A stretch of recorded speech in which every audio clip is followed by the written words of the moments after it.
जय हिंद साथियों, स्वागत है आप सभी का एजुकेशन क्लासिक्स में। दोस्तों, आज का ये वीडियो इंपॉर्टेंट है इसलिए क्योंकि आपकी बहाली की प्रक्रियाओं में आपके आरक्षण को लेकर जरूर कुछ न कुछ गलत तरीके से यहाँ पर अपडेट दिए जा रहे हैं और इन्हीं सभी चीजों को लेकर सरकार से सवाल पूछा गया है और ये जवाब तलब जो हुआ है पटना हाई कोर्ट ने किया है। किसे? तो बिहार सरकार से। अब यहाँ पर जो है कुछ ना कुछ बहाली की प्रक्रियाओं में हेर फेर होने की संभावनाएं दिख रही हैं। अब ये बिहार में कौन सी बहाली इससे इफेक्ट होगी, क्योंकि ये मामला किस बहाली का है। बहुत सारे लोग इस पे वीडियो बनाकर जो है ये बता रहे हैं कि ये बीपीएससी शिक्षक बहाली का मामला है। तो मैं आपको बता दूं कि ऐसा कुछ नहीं है। ये मामला बीटीएससी यानी कि बिहार टेक्निकल सर्विस कमीशन का है, जो कि अब यहाँ पर पटना हाई कोर्ट में है और पटना हाई कोर्ट ने इसको लेकर राज्य सरकार से इसके सवाल पूछे हैं कि आखिर ऐसा क्यों। तो मैटर क्या है पहले हम लोग समझते हैं, फिर हम चर्चा करेंगे। दोस्तों, यहाँ पर ईडब्ल्यूएस के बाद यहाँ पर बिहार शिक्षक बहाली को भी लेकर, क्योंकि यहाँ पर रिजल्ट को लेकर जो है छात्र सवाल पूछ रहे हैं कि sir one candidate one result हो सकता है क्या, और अगर होगा तो आखिर इसमें कैसे ये संभावनाएं हो सकती है कि ऐसा रिजल्ट हो कि एक छात्र का एक ही वर्ग की कक्षा में सिलेक्शन हो और वो एक ही जगह शिक्षक बन सके। तो क्या फिर से सीटें यहाँ पर खाली रह जाएंगी? ये बहुत बड़ा सवाल है। आइए इन सब पे चर्चा करेंगे, वीडियो में अंत तक बने रहिएगा। दोस्तों, सबसे पहले तो हम लोग यहाँ समझते हैं इस ईडब्ल्यूएस कैटेगरी को लेकर क्या आखिर विवाद उठा है। तो यहाँ पर आज के दैनिक जागरण में एक अपडेट आया है कि ईडब्ल्यूएस को लेकर यहाँ पर सीधी भर्ती में आरक्षण देने के मामले पर कोर्ट ने सरकार से जवाब मांगा है। अब यहाँ पर ऐसा चीज हुआ क्यों आखिर? तो कोर्ट का कहना है, यहाँ पर ये ध्यान से समझिएगा, है ना। कोर्ट का कहना है यहाँ पर कि जो 10% आरक्षण की बात कही गई है और 2019 के प्रावधान में और अनुच्छेद 16 के तहत ये सारी बातें यहाँ पे जो कही गई है, इसमें कहा गया था कि अनारक्षित वर्ग यानी कि यूआर कैटेगरी में 10% का आरक्षण ईडब्ल्यूएस कैटेगरी के छात्रों को दिया जाए। यानी कि जो कैटेगरी के छात्र, जो वर्गों के जो कोटि के छात्र जो है जनरल कैटेगरी से बिलोंग करते हैं, लेकिन उनका सालाना इनकम अगर 8 लाख से कम है तो वो ईडब्ल्यूएस कैटेगरी में आएंगे।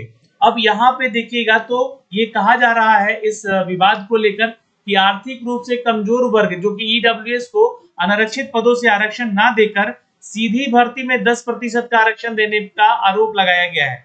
पटना हाईकोर्ट ने राज्य सरकार सहित बिहार तकनीकी सेवा आयोग का जवाब तलब किया है। देखिए, मैटर यहाँ पर बीपीएससी का नहीं है, मैं आपको फिर से बता दूं। बहुत सारे लोग इस पे वीडियो बना रहे हैं कि ये बीपीएससी शिक्षक बहाली का मैटर है। नहीं, ये बिहार टेक्निकल सर्विस कमीशन का मैटर है दोस्तों, जहां पे जो है बिहार के कुछ वैकेंसीज निकाली गई है, जहां पे आरक्षण के साथ छेड़छाड़ किया गया है और यहाँ पे जो 10% आरक्षण है वो अनारक्षित पदों से किया गया है और आरक्षण ना देकर, अनारक्षित पदों में आरक्षण ना देकर सीधी भर्ती में 10% का यहाँ मामला लेकर आया गया है। ठीक है, अब यहाँ पे हाईकोर्ट ने क्या बोला है? हाईकोर्ट ने बोला है कि 4 हफ्ते के अंदर, है ना, हल्फनामा दायर करने का आदेश दिया। मुख्य न्यायाधीश जो है यहाँ पर के विनोद चंद्रन और न्यायाधीश है नानी तज्ञा, इन्होंने खंडपीठ में अजय कुमार लाल और अन्य की याचिका पर सुनवाई करते हुए उक्त आदेश दिया है और याचिकाकर्ता ने वरीय अधिवक्ता डीके सिंह और राकेश कुमार शर्मा ने कोर्ट को बताया कि राज्य सरकार ईडब्ल्यूएस को अनारक्षित अभ्यर्थियों के लिए उपलब्ध पदों पर आरक्षण ना देकर सीधी भर्ती में 10% आरक्षण दे रहा है। मतलब कि टोटल जो वैकेंसीज है उसमें 10%, जैसे कि आप ओबीसी अगर आते हैं तो उसमें सीधे तौर पे आपको आरक्षण जो प्रतिशत मिलता है, जैसे कि उनको वो मिल रहा है, उसी तरह एससी एसटी के कैटेगरी के छात्रों को 26% आरक्षण यहाँ पे जो सीधे तौर पे मिल रहा है, उसी तरह यहाँ पर ईडब्ल्यूएस कैटेगरी को यहाँ पे मिल रहा है। जबकि ये आपका प्रावधान नहीं है, ये आपको यूआर कैटेगरी यानी कि जनरल कैटेगरी अनारक्षित पदों पर ही आरक्षण देना चाहिए, ऐसा ये अपडेट है। तो उन्होंने सरकार के नियम 4 को चुनौती देते हुए सीधी भर्ती में आरक्षण देने को लेकर यहाँ पर गलत बताया है। समझ गए चीजों को आप लोग? इस नियम को निरस्त करने की मांग भी की जा रही है और राज्य सरकार की ओर से कोर्ट को बताया गया है कि सरकार ईडब्ल्यूएस को सीधी भर्ती में 10% का आरक्षण दे रही है। अब देखिए, बहुत सारे लोगों का सवाल उठ रहा था कि सर क्या ईडब्ल्यूएस कैटेगरी जो है 10% आरक्षण हटा दिया जाएगा? तो बिल्कुल नहीं दोस्तों, ऐसा कुछ नहीं है। ये आरक्षण नीति जो है संविधान के आर्टिकल 16 के 6 खंड में अपडेट है और 16 के 4 खंड के ए में अपडेट है। इसके बारे में बताया गया है कि 10% आरक्षण दिया गया है और संविधान और आरक्षण कानून सभी रिक्तियों में 10% आरक्षण देने की बात करता है। तो ये हट नहीं सकता है, मैं आपको बता दूं। इसके लिए फिर से एक कानून बनाना पड़ेगा और फिर इसको अगर हटाना हो तो हटेगा। लेकिन यहाँ पे मैटर ही कुछ अलग है। इस बहाली की प्रक्रिया में जहाँ पे चुनौती दी गई है आपको कि अनारक्षित सीधे पदों पर आरक्षण जो है आपको ना देकर सीधे आरक्षण मिल रहा है इनको 10% का, इसलिए मामला उठाया गया है। सरकार और बिहार तकनीकी सेवा आयोग के हल्फनामा देने का आदेश यहाँ पर 4 हफ्ते के अंदर बोला गया है, हल्फनामा करने का आदेश दिया गया है। और ईडब्ल्यूएस के अभ्यर्थियों को जो कि अपनी गुणवत्ता के आधार पर चुने जाते हैं, उनकी गणना सीधी भर्ती कोटि में की जाएगी। अब उल्लेखनीय है कि सरकारी रिक्तियां और शैक्षणिक संस्थान यानी कि ईडब्ल्यूएस रूप से कमजोर वर्गों के लिए प्रवेश में आरक्षण अधिनियम 2019 और पदों पर सेवा में रिक्तियों और शैक्षणिक संस्थानों जैसे कि आप कहीं एडमिशन ले रहे हैं उनमें भी ये नियम लगता है। और आप किसी भी पद पे विराजमान हो रहे हैं या सेवा में रिक्तियां या शैक्षणिक संस्थानों में ईडब्ल्यूएस कमजोर वर्गों के लिए प्रवेश में आरक्षण की घोषणा की गई है, जो कि संविधान के अनुच्छेद 16 के 6 और 16 के 4 खंड के तहत आर्थिक रूप से कमजोर वर्गों को 10% आरक्षण दिया गया है। और संविधान और आरक्षण कानून सभी रिक्तियों में 10% आरक्षण देने की बात करता है। तो ये संविधान हमारा कहता है आर्टिकल 16 के 6 खंड में और 4 के 1 खंड में इसके तहत आर्थिक रूप से कमजोर वर्गों को 10% आरक्षण देने की बात करता है हमारा संविधान, इसलिए हटाया नहीं जा सकता है दोस्तों, मैं आपको बता दूं। और ये बस मामला है बीटीएससी के एक वैकेंसी का, जहां पर कि पटना हाईकोर्ट ने राज्य सरकार सहित तकनीकी सेवा आयोग से जवाब तलब किया है। मतलब कि बीटीएससी से भी और राज्य सरकार से भी ये सवाल किया है और बोला है कि हाईकोर्ट ने 4 हफ्ते का हल्फनामा दायर करने का आदेश भी दिया है, जहां पे मुख्य न्यायाधीश थे के विनोद चंद्रन और न्यायाधीश थे यहाँ पर नानी त्यागिया, जो कि खंडपीठ ने अजय कुमार लाल और अन्य की याचिका पर सुनवाई करते हुए इसका आदेश यहाँ पर दिया। तो ये है मैटर यहाँ पर, समझ गए। अब बात करते हैं दोस्तों यहाँ पर बिहार के शिक्षक बहाली को लेकर। तो देखिए बिहार के तो सभी बहालियों में ये अपडेट है ना, 10% का आरक्षण को लेकर, है ना। लेकिन जो बीपीएससी का शिक्षक बहाली है, टीचर रिक्रूटमेंट 3 है, इस पे अगर आप बात कीजिएगा तो इसमें ऑलरेडी जो अनारक्षित यानी कि यूआर कैटेगरी है उसी में 10% का आरक्षण देकर यहाँ पे सीट रिजर्व इनका रखा गया है ईडब्ल्यूएस कैटेगरी के छात्रों का, ठीक है ना, समझ गए चीजों को।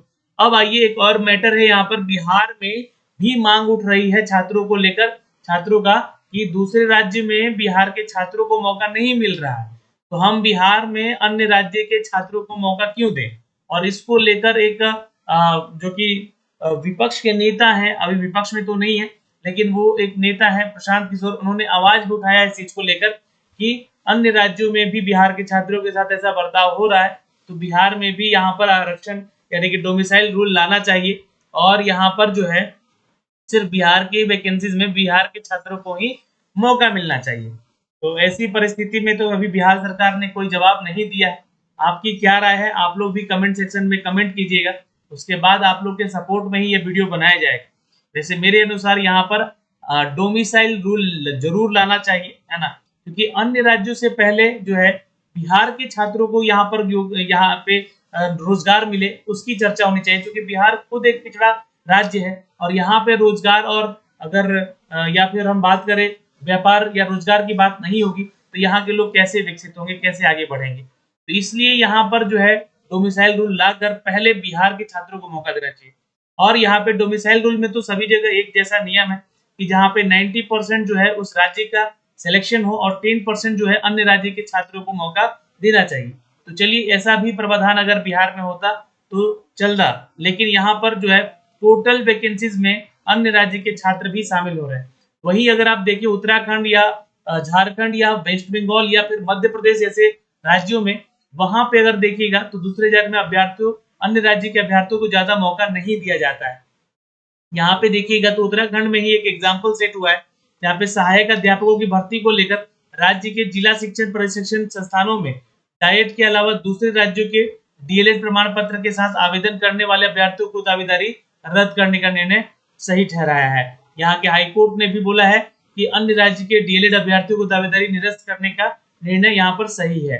तो ये जो चीजें हैं अन्य राज्यों में हो रही हैं, तो बिहार के छात्र भी मांग कर रहे हैं कि यहाँ पर जो है डोमिसाइल रूल लाया जाए और यहाँ से सिर्फ बिहार के छात्रों को पहले मौका दिया जाए, उसके बाद सीट बचे तो अन्य राज्य के छात्र यहाँ पे उसमें पार्टिसिपेट करें। खैर यहाँ पे तो ये चीजें हो गई, लेकिन एक और मैटर उठ रहा है कि वन कैंडिडेट जो है एक रिजल्ट मिले, है ना, और वन कैंडिडेट वन रिजल्ट की बात हो रही है। तो ये कहाँ तक सही बैठ पाएगा, क्योंकि देखिए आपकी योग्यता है ना, अगर कोई एक छात्र है उसके पास अगर डीएलएड का भी एजुकेशन है ना, इन्होंने डीएलएड की भी पढ़ाई की है, बीएड भी इन्होंने किया है और इन्होंने सीटीईटी भी पास किया है और इन्होंने एसटीईटी भी पास किया है, तो ये तो योग्य हो गए कि 1 to लेकर 8 तक के कक्षाओं के लिए, और यहाँ पर ये योग्य हो गए 9 to 12 तक के 9 to 10 तक के लिए। अगर इन्होंने साथ में मास्टर्स कर लिया है ना, मास्टर डिग्री कर लिया है तो ये, और एसटीईटी पेपर 2 क्लियर कर लिया है तो ये क्लियर हो जाएंगे 11-12 के लिए, यानी कि 3-3 योग्यताएं इनके पास यहाँ पर आ जाएंगी। अब सवाल यही उठता है कि ये जो छात्र है अपनी पढ़ाई के अनुसार अपना एग्जाम निकालता है और तीनों जगह इनका सिलेक्शन हो जाता है, तो इसमें इस छात्र की तो गलती है नहीं, तो इसलिए यहाँ बिहार सरकार कहती है कि वन कैंडिडेट वन रिजल्ट को हम लोग लागू नहीं कर सकते। ये पिछला उनका डिसीजन था, जो बीपीएससी ने भी ये बात रखी गई थी, जैसा ही उन्होंने बोला था कि हम लोग यहाँ पे ऐसा नहीं कर सकते। लेकिन ऐसा तो जरूर हो सकता है कि अगर एक कैंडिडेट को एक बार रिजल्ट, एक ही रिजल्ट दिया जाए, जैसे कि मान लीजिए कि जो छात्र का सिलेक्शन 1 to 5 में हो गया है ना, और यहाँ पर अगर देखा जाए वो 6 to 8 में भी एलिजिबल है, तो 6 to 8 के लिए उनको वेटिंग लिस्ट में डाल दिया जाए। अगर उनका जाने का छोड़ने का मन होता है कभी, तो ये सीट छोड़कर यहाँ पे आ सके, या फिर यहाँ पर जो है 11-12 में भी इनका सिलेक्शन हो जाता है ना, तो यहाँ पे वेटिंग लिस्ट का प्रावधान रखा जाए। और जो जिसके लिए पहले योग्य है, जैसे कि मान लीजिए बहुत सारे स्टूडेंट हैं जिनके पास मास्टर डिग्री है, डीएलएड नहीं किया है और बीएड और मास्टर किया है, ये 2 जगह के लिए एलिजिबल है, तो पहले प्रायोरिटी उनको वहां मिल जाए और उनका सिलेक्शन हो जाए, ठीक है। लेकिन उनका सीट अगर यहाँ भी रिजर्व है, यहाँ भी उन्होंने अपना क्वालिफिकेशन दावा किया है, तो यहाँ पे उनको निरस्त किया जाए, क्योंकि ये लोअर में है और ये लोअर में जाएंगे नहीं। अपना 11-12 का कोई क्लास छोड़ के 9th-10th में थोड़ी ना जा सकता है, और ना ही जाना चाहता है, क्योंकि सैलरी यहाँ पे अच्छी मिल रही है।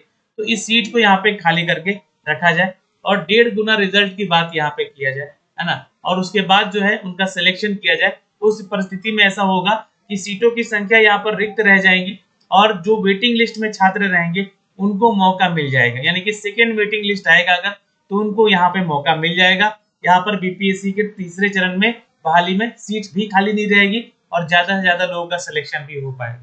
लेकिन अब बात फंसेगी वहां पर क्या, तो बात फंसेगी मेरिट का। अब मेरिट से नीचे आकर किसी का सिलेक्शन तो आयोग लेगा नहीं, तो उसमें बहुत सारी सीटें वैकेंट भी रह सकती हैं, क्योंकि पिछली 2 वैकेंसीज में देखा गया है टीयर 1 और टीयर 2 में कि कम नंबर पे सिलेक्शन लिया गया, एकदम बाउंड्री पर आकर, है ना, तो ऊपर भी यहाँ पे बहुत सारे छात्र डिस्क्वालीफाई हुए, है ना। तो इस चीज को लेकर मेरिट लिस्ट भी इनको देखना होगा यहाँ पे, तब जाके वन कैंडिडेट वन रिजल्ट की यहाँ पे बात हो पाएगी। और 1.5 गुना रिजल्ट यहाँ पे अगर देते हैं, वेटिंग लिस्ट की बात करते हैं, तब जाके कहीं ना कहीं यहाँ पे सिलेक्शन ज्यादा से ज्यादा छात्रों का हो पाएगा।